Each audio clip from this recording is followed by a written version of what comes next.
This is Mark Strassman, reporter for the Marijuana Channel. We're about to speak to Michael Gray, or Mike Gray, who's the chair of Common Sense for Drug Policy. Welcome to the Marijuana Channel. Mark, thank you very much.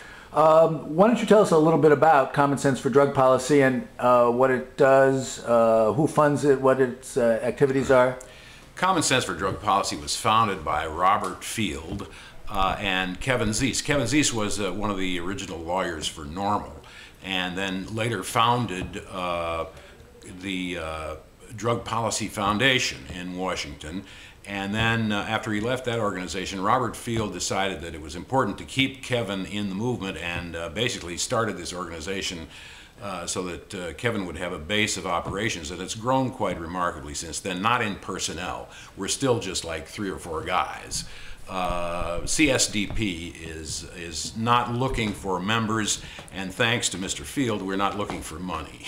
Okay, and yes, and what do you do on a day-to-day and a long-term basis? Well, one of our key employees is Doug McVeigh, who is one of the best researchers in the drug policy reform movement. He's one of those guys who reads the footnotes in the Bureau of Justice Statistics and finds out stuff that they're trying to hide from us. And I am responsible for writing the ads that we produce once a month in The Nation, New Republic, National Review, and so forth. You probably, if you read any of those Think magazines, we're trying basically with that campaign to give facts to members of the press, people in the media. And so that's our research.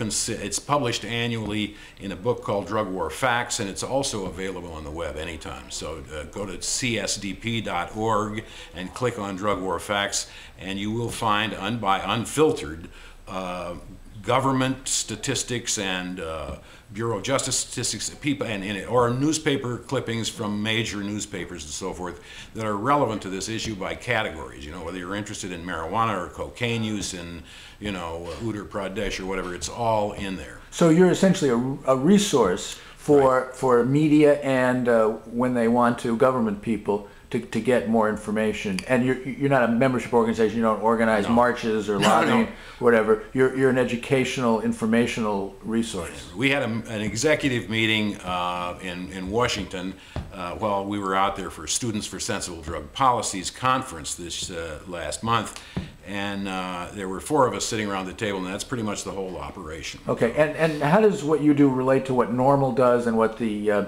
Marijuana Policy Project do?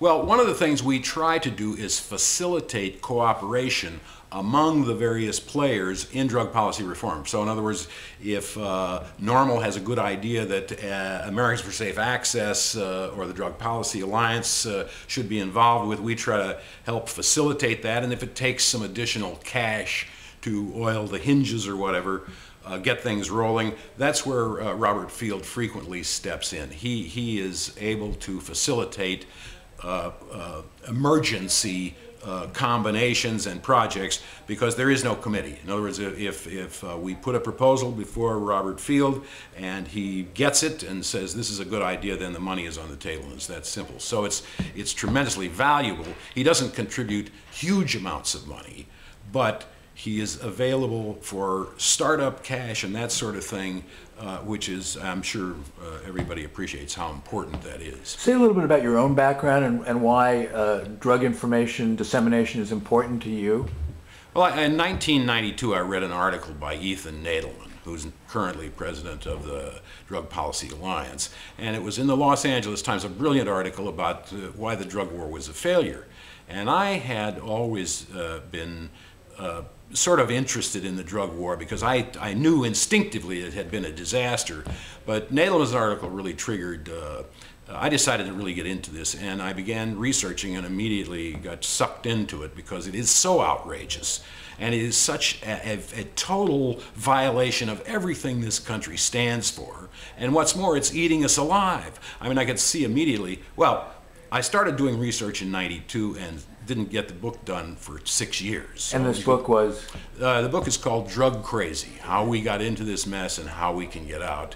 It's available on Amazon.com now in paperback. But briefly summarize the research you did and the points you made in Drug Crazy. Well, when I started in doing this, I mean, I talked to all the top experts on all sides of the issue. Law enforcement. I'm in the movie business. I wrote the original screenplay for the China Syndrome, and I've done a bunch of television shows. So in the TV business in particular, you get to know cops. And I know some very well-placed police officers in a lot of different cities who are friends of mine.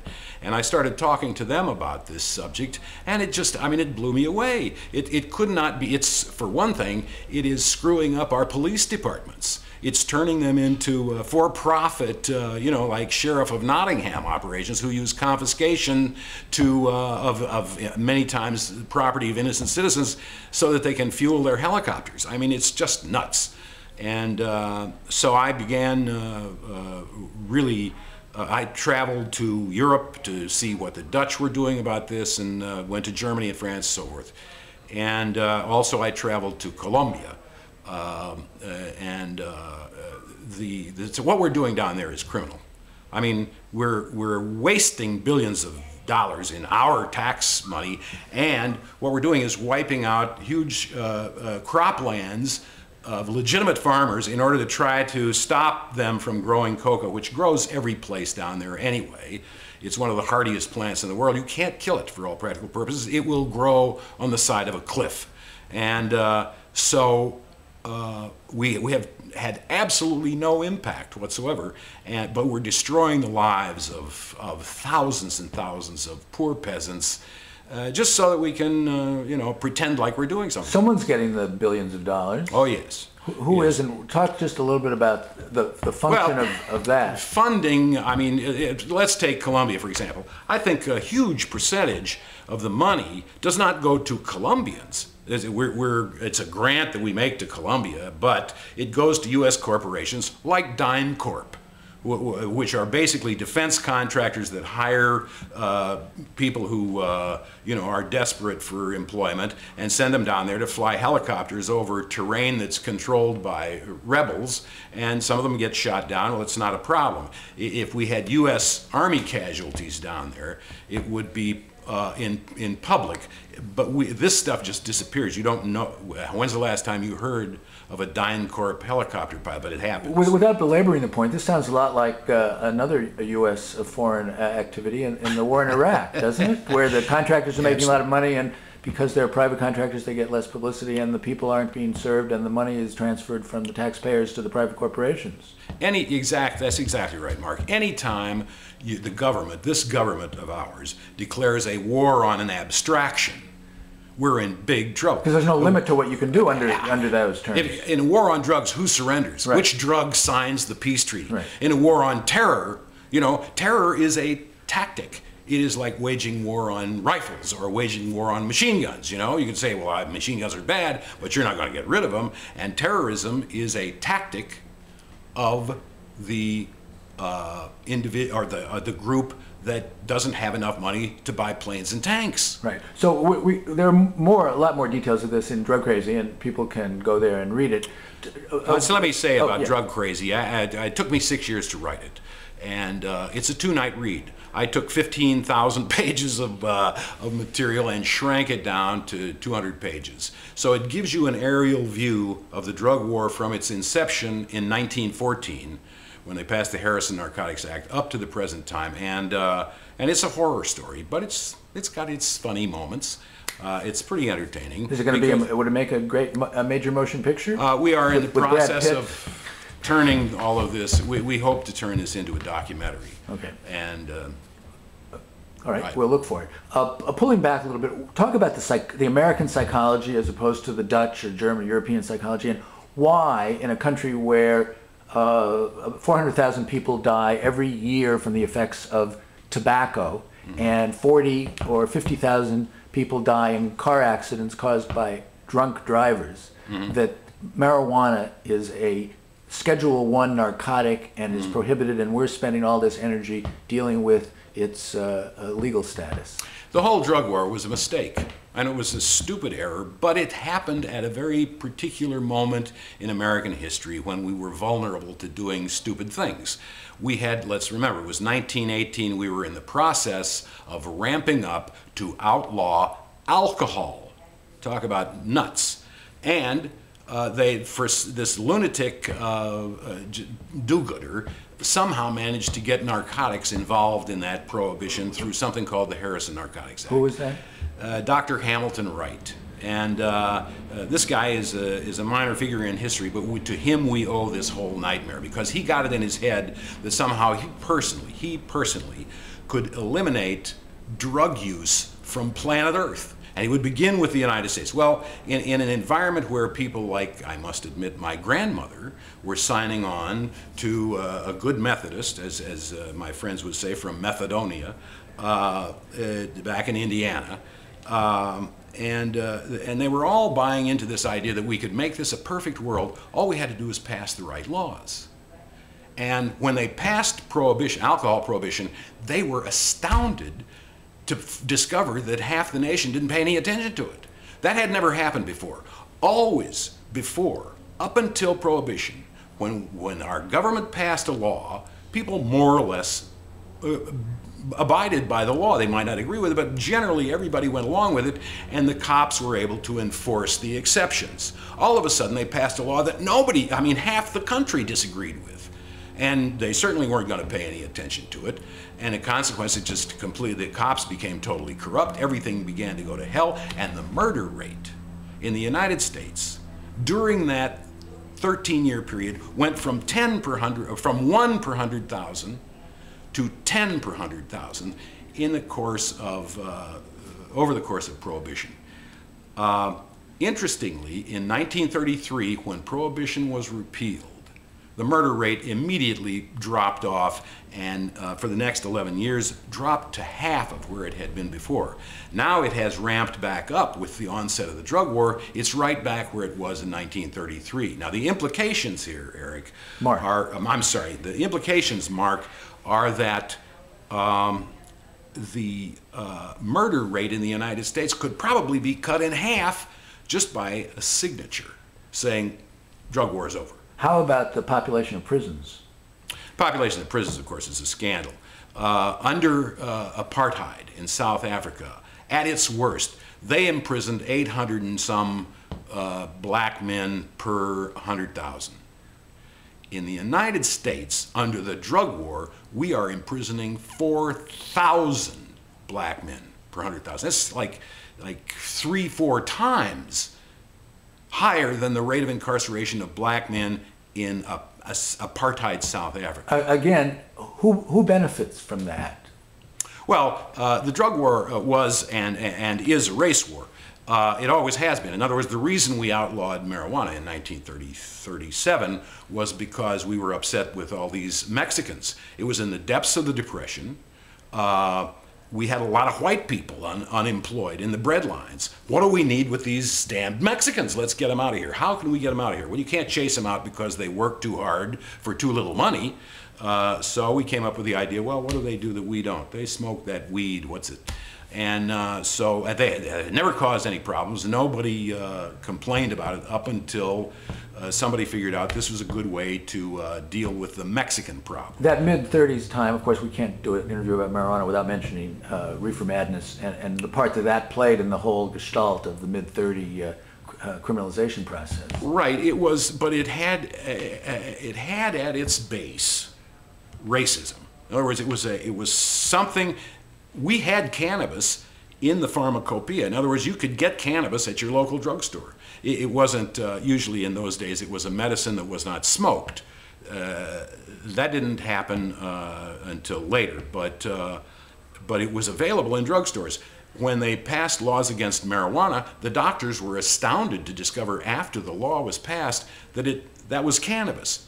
They thought it was something Mexican, you know? So they really pulled the wool over the eyes of the medical profession, passed this law in the Senate, in the House. I think the debate lasted something like 4 minutes. Say a little bit about Nixon, the war on drugs in 1971, and then we're going to skip right ahead to the present and what's going on now.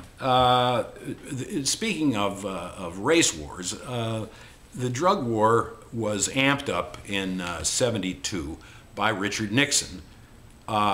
Partially, well, I think there is ample evidence that it had a huge racial component. If you listen to the White House tapes And I listen to them every time new ones become available. It is a treasure that gives, the gift that keeps on giving. Actual White House conversation between Nixon and Haldeman talking about how do we deal with the black problem. And what brings the subject up is they got a black gardener and they're talking about this black gardener and outside, you know, and then they start talking about the black problem. And emerging from this comes this idea for the a war on drugs to make, so they passed this. I'm convinced, knowing full well what would happen, and what happened was, of course, the imprisoning of several million black men over tens of millions of black men over a period of time. And when you get convicted of a felony in most states, you can't vote. So basically what they did was they figured out a way to do what the South had been doing all along, which is prevent blacks from voting. Right. Okay. Let's move up to 2006 and efforts that were attempted this year to change the legacy of the teens and the early 70s. Yeah. Why don't we start with the place where I first met you and bring an update on that, which was the West Hollywood City Council's decision to deprioritize the enforcement of marijuana regulations, laws in West Hollywood. What was that about, and what do you know about how that's been working out since then? Well, up in Oakland 2 years ago, they passed Measure Z, which basically instructed the Oakland Police Department to make marijuana arrests their lowest possible priority. And presumably police have a list that say this is our highest priority, this is what we spend most of our time doing. This is the lowest priority. Presumably violent crimes. You know, a burglary in progress, for example, is high priority. This made marijuana, the Measure Z made marijuana the absolute lowest priority. And it was passed by the city council there in Oakland, or by a referendum? It was passed by referendum. Okay.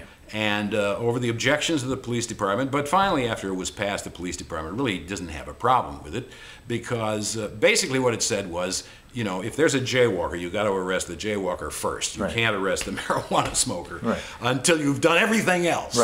So it effectively limited the arrests of people whose only crime was simply the fact that they happened to be smoking a joint, not in public, but in private, or you know, in some non-public space. And so the Marijuana Policy Project thought that we should try to replicate that. And so they picked 5 cities in California to proceed with that idea. There was West Hollywood, where I'm living, and Santa Monica, Santa Cruz, and Santa Barbara, joining with Oakland. And so I took over as they asked me to take the chairmanship of the campaign here in West Hollywood, which is a unique kind of city. It's a fairly new city. It was an unincorporated area inside the L.A., and it's now its own city, but it has the police force is under contract. It's actually sheriff's deputies that patrol West Hollywood. And so I went to the city council down there and I said, we're going to be gathering signatures for an initiative, and we're going to try to make the marijuana enforcement the lowest possible priority here in West Hollywood. And Councilman John Duran, who used to be the mayor here, but is that's a rotating office, and he's one of the key members of the city council. And he said, why do you want to raise all those signatures? He said, I'll bet we could just put this on the docket, and I think the whole council would vote for it. So we said, by all means, and we made a number of presentations to the city council. They voted on it, and they said aye, and passed it. So that was it. And how the sheriffs react, and what's happening on the ground in West Hollywood now? One of the facets of the measure is that the sheriff's department, which is hired by the West Hollywood City Council, they must report annually on their marijuana arrests. So that there can be a public review to make certain that they are following this policy and that marijuana arrests are not ramping up. Hasn't been a report yet. Has not been. When's the first one due? It will be due, I believe, next June, but I'm not sure. I think that's about right. Do you have statistical or anecdotal evidence about any impact this has had on the use of marijuana in West Hollywood? Mark, we haven't heard anything yet. It's too soon after the event. There hasn't been an opportunity to collect any statistics. and probably won't be for at least another 6 months. But the truth is, this was, and I think everyone admits, this was a symbolic act because they hadn't really been pushing marijuana arrests in West Hollywood anyway. The sheriffs had backed off of that pretty much because they felt the community didn't want them to do that. So, okay, you know. but for purposes of discussion, could you clarify the distinctions, if you see any, among legalization, decriminalization, deprioritization, and the use of medical marijuana? How do those four marijuana reforms relate to each other, and which do you think are the best? Well, ultimately, we have to end the drug war. We must end drug prohibition. People who are using drugs or are abusing drugs have a medical problem, and they need to be dealt with by the medical profession, not the legal profession. The cops don't know what to do about the drugs, and they've proven that now after 60 years of trying. The difference between legalization and decriminalization is basically, legalization is what I'm talking about. In other words, the government has no business telling you you can't drink booze. If you're over 21 and you want to have a drink, the government can no longer say, sorry, you can't do that. And just to get it on the table, does it have any right to tell you that you can't take LSD, methamphetamines, heroin, or cocaine? The idea that the government can tell you what you're going to eat or chew or smoke or anything is cuckoo on its face. I mean, only a bunch of mad person do-gooders could have possibly thought that this was going to have a good outcome, because as we've all seen, people behave pretty much the way they want to. So are you saying that access to those substances ought to be controlled by the medical profession or by the free market, or some combination thereof? Some combination of free market and the medical profession absolutely is required. I mean, we have to have regulations, just like we have with alcohol. You can't have it, and no 8-year-old can go into a saloon and get a beer off there. Although that 8-year-old can easily get a hold of marijuana. But that's because marijuana is controlled by the mob, whereas the alcohol business is controlled by the state. And that's what we're trying to do, is to put these drugs, which are out of control, under the control of the state, and make them taxed and regulated reasonably. You shouldn't be able to drive while stoned any more than you can drive while drunk. And if you punch somebody out, whether you're on drugs or alcohol or anything else, that's against the law. We've talked about the ways in which private contractors and prisons benefit by the current legal status of drugs. What about the existing infrastructure for its distribution that depends on them being illegal, and how do your strategies address that issue? Well, Mark, one of the biggest problems we've got is the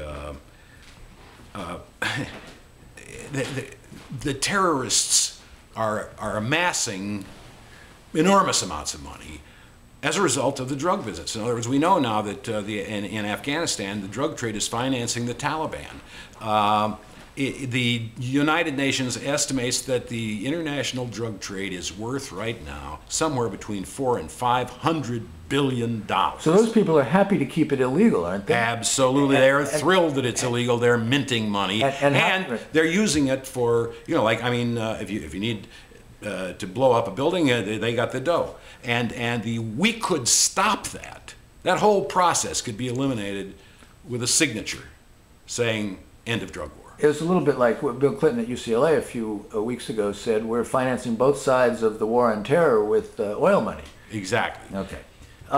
Let's get back to some of the specific efforts after West Hollywood to deprioritize the enforcement of marijuana laws, starting with some state measures in Colorado, Nevada, and South Dakota.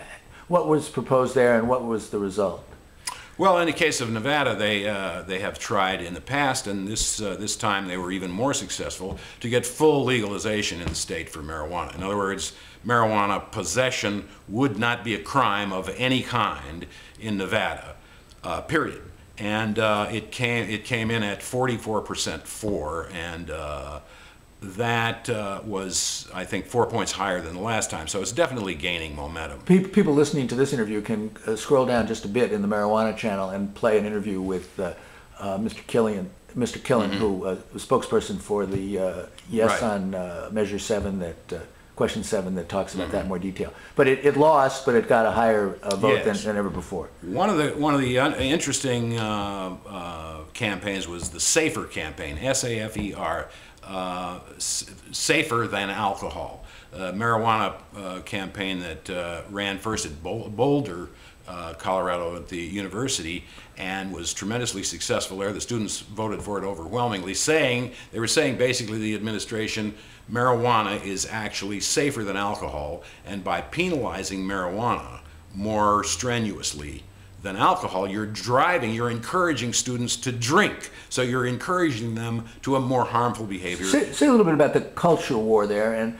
alcohol, binge drinking and alcohol abuse are, maybe they're a little less now than they were in the last few years, but it seems to be the only time you hear about college news in the general mainstream press is drinking related, hazings, deaths, all kinds of things. Marijuana doesn't make people do that. And what do you see as why marijuana is prohibited, alcohol is tacitly encouraged as the drug of choice for young people? Absolutely. Well, I mean, the liquor industry does everything they can to suppress interest in marijuana because people make a choice. Oftentimes, we see this in medical marijuana statistics. People who had a serious drinking problem were able to conquer it by smoking marijuana. Marijuana allows them to function, whereas booze was destroying their lives. If you happen to be the owner of a huge distillery operation, you don't look at marijuana favorably. It's that simple. And the students at Boulder said, you know, this is crazy, and they managed to force the university to equalize the penalties for alcohol and marijuana. They didn't make marijuana legal, but it's no longer as onerous a penalty as it used to be. Okay, there was a statewide measure in Colorado that failed also. What would that have done? Well, I think that took everybody by surprise. The people who did this in Colorado, Mason Tvert and Steve Fox, took that campaign from Boulder into the city of Denver and passed it there over the strenuous objections of the mayor when they pointed out that the mayor owned a brewery. So he had a dog in this fight, and it passed overwhelmingly, like 60% in favor, I think, in Boulder. So just to see how far they could take it, they decided to see if they could put it on the state ballot, and they got twice as many signatures as they needed. So all of a sudden, it kind of caught everybody by surprise. Nobody was prepared for this. All of a sudden, here was Measure 44 on the ballot, and it did get a respectable showing, but the campaign was not able to respond fast enough to really carry the measure. But it performed well enough that it caught everybody's attention. Okay, how about Missoula County, Montana? Eric, you got me there. I don't know. Yeah, okay. There was some action there it's on your website. People can get the details. What happened in Santa Cruz, where about a year ago I interviewed a supervisor in Santa Cruz County who had spearheaded an effort to raise to 3 pounds from 1 pound the amount of marijuana that medical marijuana users could use. And so obviously Santa Cruz is a focal point for marijuana reform. What have they done now in the city? Curiously, the newspaper up there in Santa Cruz, which is, Santa Cruz is one of the most marijuana-friendly cities around in the state of California. When there was that famous bust up there of the marijuana club up in the mountains, the city council actually wound up the mayor handing out free medical marijuana on the steps of City Hall as a protest against the Drug Enforcement Administration. But for some reason, the newspaper up there was dreadfully opposed to this initiative that would, like Measure Z in Oakland and what we passed here in West Hollywood, that would have made marijuana enforcement the lowest priority. And it passed with 65% of the vote over the strenuous objections of the local newspaper. But clearly it had the support of the community. It's interesting that all 3 of these initiatives that we were involved with, in West Hollywood, of course, it was just simply passed by the city council and became law. In Santa Monica, and in Santa Barbara and in Santa Cruz, in all 3 places, the numbers were 65 or 66% for and 34% against. Okay. So it was overwhelming. Let's sort of summarize all of these events and see if you can say something about the trends here and the strategy. Is the idea that on a city-by-city basis, reform can be put in, especially cities that are more marijuana friendly than the general population, and just what do you see now as the strategy going forward for these different efforts at marijuana reform? Well, it's interesting. When I first took this medical marijuana initiative to John Duran, city councilman of West Hollywood, he looked it over and he said, "I see what you're trying to do here. You're trying to legislate from the bottom." And that's exactly what we're trying to do. By showing, first of all, we now have 11 states that allow the use of medical marijuana. In California, it is unrestricted. There are estimated to be 250,000 medical marijuana applications currently extant in the state of California. So in the face of that, we thought, well, let's see how many communities we can get behind depenalizing marijuana for the regular smoker, somebody who just uses it not for medical purposes, but for enjoyment. And we've now passed it in 6 cities. It also went on the ballot in San Francisco and was finally passed, or not on the ballot, but on the city council docket, and they passed it just a few days ago. So there's now 6 cities in California for which the police force are not supposed to be arresting you for simple possession. Talk a little bit about where people are supposed to get it after they're not going to be priorities for the police to arrest them for having it. Are they supposed to grow it themselves, grow it in other parts of the state, import it from outside the state? How does the deprioritization movement view, or does it not address at all, the question of supply under these regimes of deprioritization? The problem with on the supply side, the problem is that the federal government considers all marijuana, even medical marijuana, to be totally illegal, a violation of federal law. And there's nothing we can do about that until we finally overwhelm them by having all the states basically legalize it out from under them, or at least a majority. And so that's basically what we're doing. We're trying to work our way up to the point where we force the federal government to abandon this stupid policy and say, okay, we give up. But it's going to be a struggle. Do you see marijuana decriminalization as an issue in the 2008 presidential election? Possibly. We hope so. We're going to do everything we can to put it in there. Okay. We've got about a minute and a half left. Why don't you just wrap up what you've been trying to do, what you think is happening now, and what you'd like to see in the future in terms of drug policy in the U.S.? We have to end the drug war. We have to save the country. Almost every single exception to the Constitution, to the Bill of Rights, that has been enacted by the Supreme Court over the last 40 years has been a drug war exception. There was a little old lady, 88 years old, in Atlanta last week, who got gunned down by a bunch of police who were serving a warrant a no-knock warrant on this 88-year-old woman. And she thought they were thieves and started to object, and so they shot her several times. What were these cops doing invading the home of an 88-year-old woman with a SWAT team and without even bothering to knock? It's a bit like the Saturday Night Live episode with Steve Martin and Dan Aykroyd, where they come in and bust someone and they throw them over the balcony and say, another casualty of the drug war. Absolutely. You got 10 seconds. Tell people where they can find your website. Reach us at www.csdp.org. That's Common Sense Drug Policy, csdp.org. Thanks.